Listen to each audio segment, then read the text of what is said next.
Assalamualaikum warahmatullahi wabarakatuh. Hai semuanya, apa kabar nih? Semoga kita semua dalam keadaan sehat selalu ya.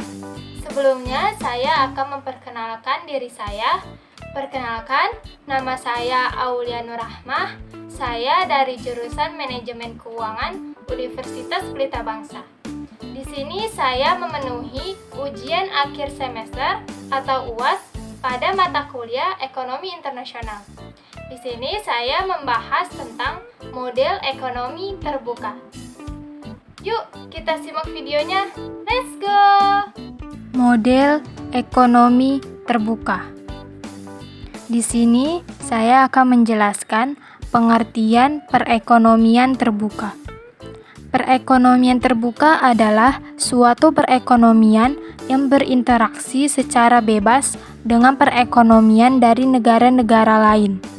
Perekonomian terbuka akan menggambarkan kondisi antar negara dalam melakukan kerjasama secara ekonomi melalui kegiatan perdagangan internasional maupun dalam bidang politik.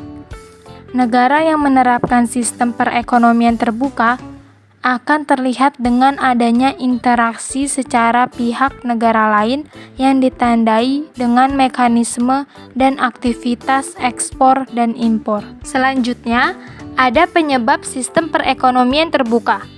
Berikut adalah beberapa alasan yang menyebabkan terjadinya perdagangan internasional yang biasa disebut dengan perekonomian terbuka, yaitu pertama, perbedaan kondisi produk, yaitu perbedaan kondisi suatu produk cenderung mengarah pada kualitas sebagai alasan terjadinya perdagangan internasional. Sebagai contoh, suatu produk elektronik dari Jepang akan memiliki kualitas berbeda apabila dibandingkan dengan produk elektronik dari Korea, dan sebagainya. Kedua, biaya produksi lebih hemat. Dengan melakukan perdagangan secara internasional, maka akan menambah kapasitas volume produksi. Dan dengan menghasilkan produk dalam skala jumlah yang lebih besar, akan mampu menghemat biaya produksi yang dikeluarkan untuk menghasilkan produk tersebut.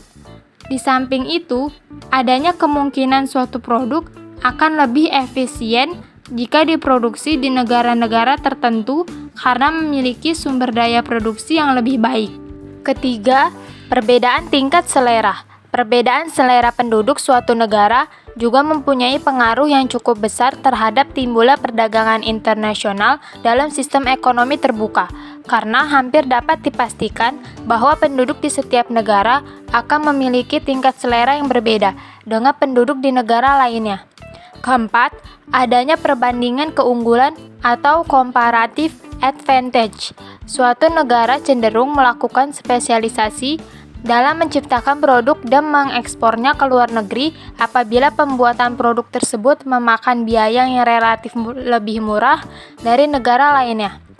Demikian pula, suatu negara akan lebih memilih mengimpor produk apabila biaya produksi dalam negeri untuk menghasilkan produk tersebut dinilai relatif tinggi dan tidak efisien. Next, ada sistem atau model perekonomian terbuka. Manfaat yang diperoleh dengan perekonomian terbuka yaitu semakin tersebarnya pasar yang berskala lebih luas dan terdiversifikasi, khususnya bagi produk-produk manufaktur dan produk yang memiliki nilai tambah, serta terjadinya relokasi industri dari negara maju ke negara berkembang, karena faktor upah buruh di negara berkembang yang relatif masih rendah. Ada karakteristik dari perekonomian terbuka adalah ditandai dengan dua aktivitas utama yang dilakukan, yaitu aktivitas ekspor dan aktivitas impor. Dengan dua aktivitas tersebut, tentunya akan mempengaruhi tingkat keseimbangan pendapatan nasional suatu negara.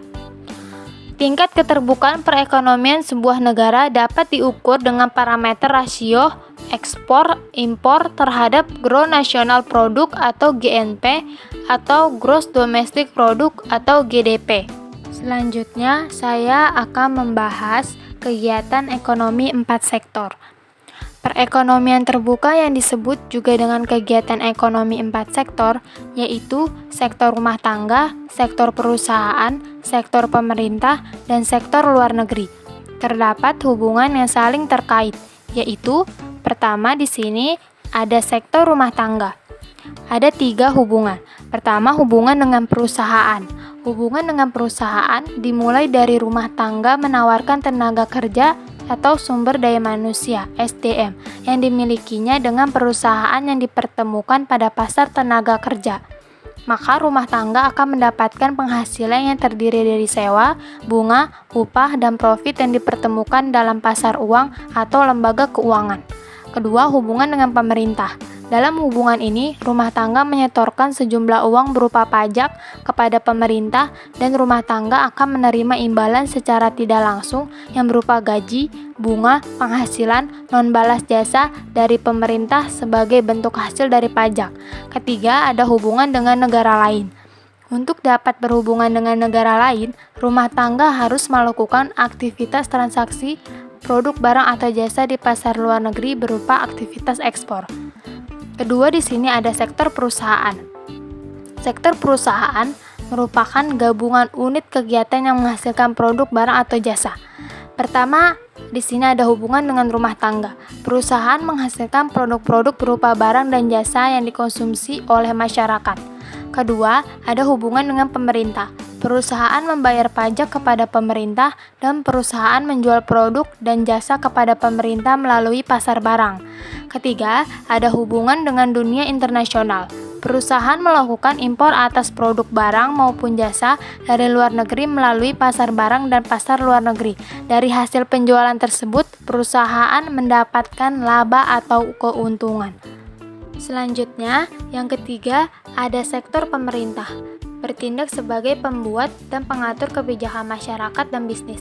Ada 2 hubungan dengan rumah tangga dan hubungan dengan perusahaan. Hubungan dengan rumah tangga. Pemerintah menerima setoran pajak rumah tangga untuk kebutuhan operasional, pembangunan, dan lain-lain untuk membangun negara. Hubungan dengan perusahaan. Pemerintah mendapatkan penerimaan pajak dari perusahaan dan pemerintah juga membeli produk dari perusahaan berdasarkan dana anggaran belanja yang ada. Yang keempat, ada sektor negara-negara lain. Ada 2 hubungan dengan rumah tangga dan hubungan dengan perusahaan. Hubungan dengan rumah tangga. Negara-negara lain atau dunia internasional menyediakan barang dan jasa untuk kepentingan rumah tangga yang dilakukan di pasar luar negeri. Dari pasar luar negeri masuk ke dalam pasar barang dalam negeri sehingga produk yang dihasilkan dapat dibeli oleh rumah tangga. Sehingga dari transaksi jual beli tersebut negara lain mendapatkan laba atau keuntungan. Hubungan dengan perusahaan. Dunia internasional atau negara lain mengekspor produknya kepada bisnis-bisnis perusahaan. Aliran barang dan jasanya juga melalui pasar luar negeri lalu masuk ke pasar barang, dan dari proses tersebut akan dihasilkan suatu laba. Next, ada faktor ekspor dan impor. Ekspor. Jika suatu negara melakukan ekspor barang dan jasa ke negara lain, maka ia harus memproduksi barang dan jasa melebihi jumlah produksi yang diperlukan di dalam negeri. Dengan meningkatnya jumlah produk barang dan jasa yang dihasilkan oleh suatu negara, maka akan meningkatkan pendapatan nasional negara tersebut. Apabila ekspor meningkat, maka pengeluaran agregat akan meningkat pula, dan keadaan ini selanjutnya akan menaikkan pendapatan nasional. Namun sebaliknya, pendapatan nasional tidak dapat mempengaruhi besar kecilnya ekspor. Ada faktor terpenting yang menentukan ekspor suatu negara, yaitu kemampuan dari negara tersebut untuk mengeluarkan barang-barang yang dapat bersaing dalam pasaran luar negeri, baik dalam mutu, harga barang yang diekspor dan diperjualbelikan dalam pasaran luar negeri, serta cita rasa masyarakat luar negeri terhadap barang yang diekspor. Selanjutnya, ada faktor impor. Dalam analisis makroekonomi, diasumsikan bahwa faktor yang mempengaruhi besar kecilnya pembelian barang dari luar negeri impor suatu negara adalah kemampuan membayar daya beli negara tersebut terhadap barang impor. Makin tinggi tingkat kemampuan membayar daya beli negara tersebut, maka makin tinggi pula impor yang dapat dilakukannya. Impor suatu negara dipengaruhi oleh tingkat pendapatan masyarakat. Semakin tinggi pendapatan masyarakatnya, semakin banyak impor yang akan dilakukan. Inflasi juga dapat menyebabkan secara keseluruhan barang buatan dalam negeri menjadi lebih mahal. Faktor lainnya yaitu kemampuan suatu negara menghasilkan barang yang lebih baik mutunya juga dapat menimbulkan perubahan impor terhadap tingkat pendapatan nasional. Next, ada sirkulasi pendapatan dan keseimbangan perekonomian terbuka.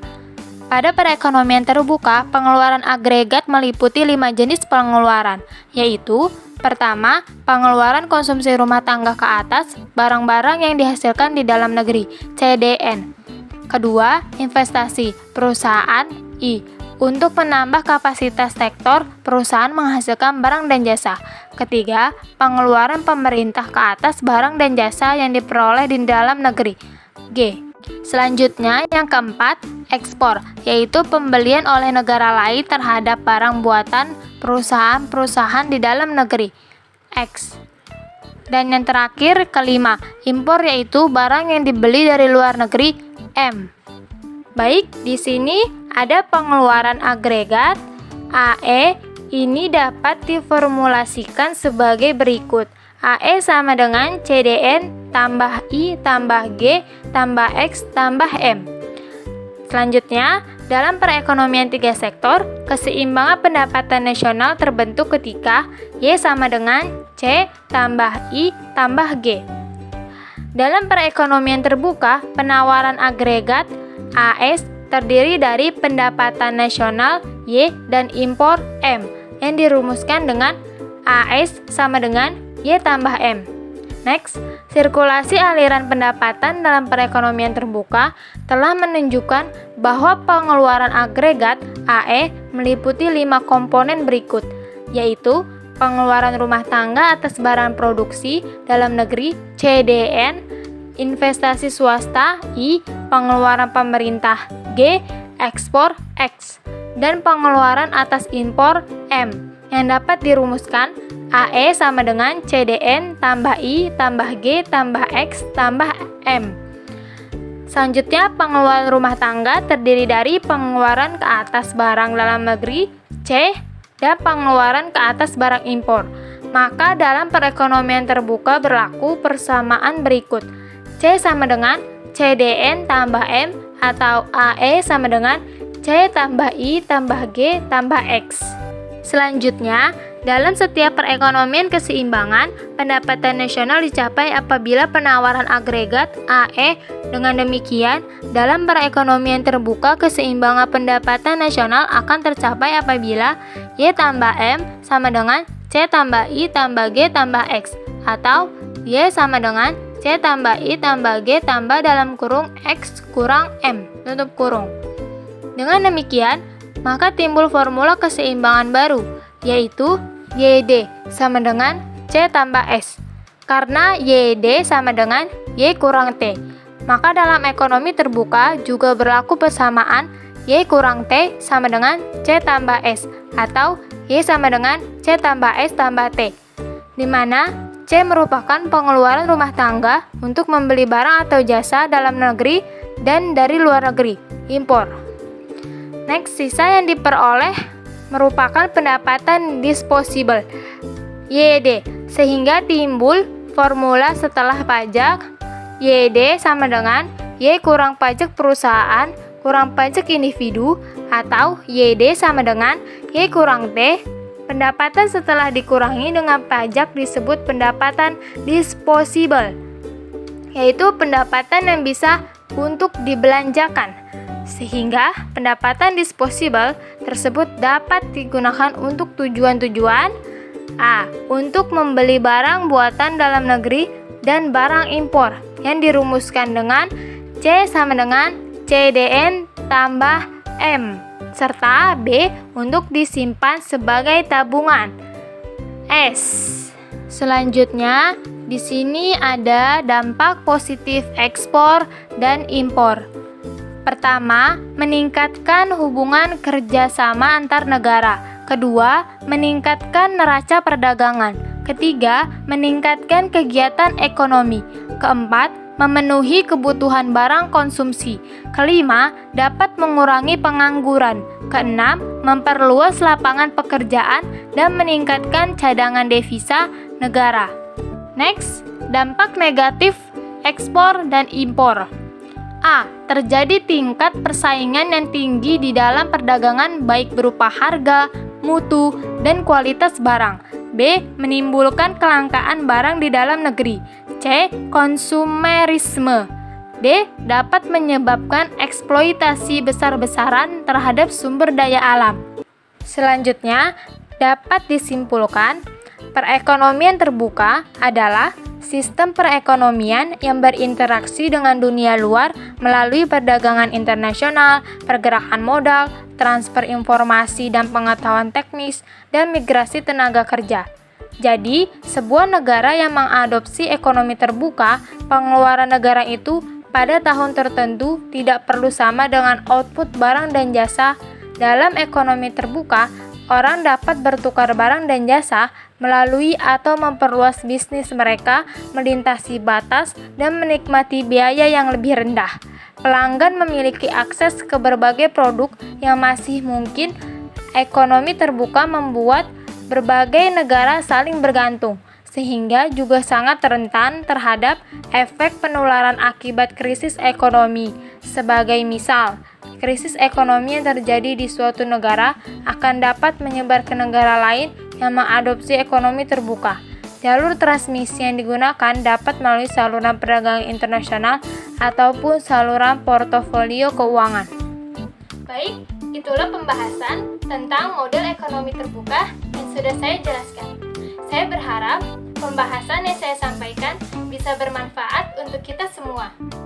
Mohon maaf apabila ada kekurangan dan kesalahan. Dan saya ucapkan terima kasih banyak. Saya akhiri. Wassalamualaikum warahmatullahi wabarakatuh.